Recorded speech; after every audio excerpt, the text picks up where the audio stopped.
has time to fight back, but yeah, Magnus, whoever he plays in the next round, whether it's the winner-loser bracket, I think he's been in top form so far. He's going to be the one to stop. Yep. Arjun Erigaisi with the white pieces. He lost the first game to Magnus, but still has time to turn this around. And what are we seeing on the board in this game, Taka? Wow, it's a Queen's Gambit accepted.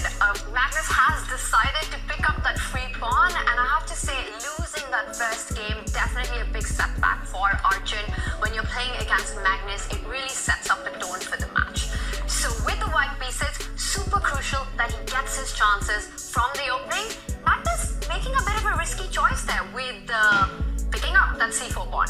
Yeah, so the Queen's Gambit accepted this time, but this last move, maybe not the most common. It does kind of provoke White. It does try to tempt White into occupying the center. White is temporarily down one pawn. That black pawn on c4, the double pawn, won't necessarily survive that long. But Magnus is saying, okay, if you don't go for it now, I will defend it. And Arjun does open up his iceberg bishop, not pushing the pawn 2 squares, which was maybe a more risky but more ambitious approach. Instead, he's ready to capture that bishop. He's saying to Magnus, defend it at your peril. And Magnus says, yes, I'll happily cling to that extra pawn. Can Arjun punish him? This is often the way to try and undermine Black's queenside structure there. What do you think, Robin? Is this something you know? I must say, I'm out of book at this point.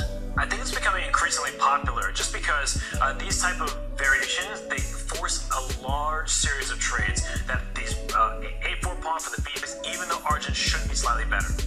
Yeah, and just to show all the trades that might well happen over the next few moves, if Arjun is feeling peaceful, okay, he plays b3 first of all, keeping some tension, but now question is for Magnus, how do you answer this one? He could have traded pawns, of course, he could have traded rogues, he could have then gone b3, hoping to break his bishop, spring it free to capture this pawn, but Black would just leave this tension and give back the pawn, and I think this is what you're alluding to, Robin, a variation like this where long-term Black will get rid of his only isolated pawn, trade off, and very hard to imagine White having much of an advantage here. Magnus is doing the same thing, but he's saying, okay, there's still this tension along the A file. I don't think White can profit from that, so we might see similar. White will regain this pawn at will, most likely now, and Magnus will just try to shore up his defenses. He'll just try and curl up and equalize, which he might well do. I'm sure he's done. Very good idea to pick up that extra pawn right now because you anyway need to finish your development. You want to get that bishop on c4, eventually hope that the c7 pawn might be a weakness, and the counter for that often for Black is to strike in the center with c5 as soon as possible. Yeah, I think we'll see this on the board. This is the most likely continuation right now, and when c5 happens, Black will swap off his only weakness, but Black is slightly lagging behind in development. If you look at all of these guys still at home, tucked up in bed. And okay, Magnus first decides to solve that issue. He first develops his knight. So early days.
your bishop that is sitting there on d2. So Now they're both around 10 seconds. And you lost your time advantage as well. Has Arjun messed this up?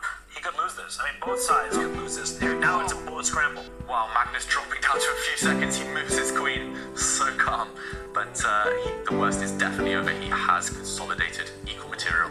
Isolated pawn for black in the center, but not easy to attack it for white. And both kings, some threats against them. It might be completely equal, but still far from a draw. But watch out for forks. All of a sudden, there are forks. If you move your queen to the b2 square, the knight hops to the rim of the board and it forks the queen to the bishop. So Arjun, he's in big time trouble, just like Magnus. It's a bullet scramble. It seriously is. Mm-hmm. And moving. yeah, very much pre-moves here. And black's knight has planted itself on a solid square. White's knight is on a dream attacking outpost. Could be anyone's game, but the knight is getting kicked back. Risky move there from Magnus, opening up the black king slightly further, but this knight trade, and now the game will calm down. I think we're headed towards a draw. Wow.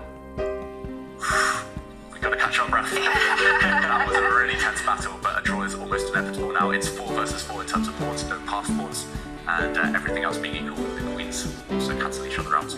Okay, so even with the clock still ticking with seconds left on the clock, there should be a draw.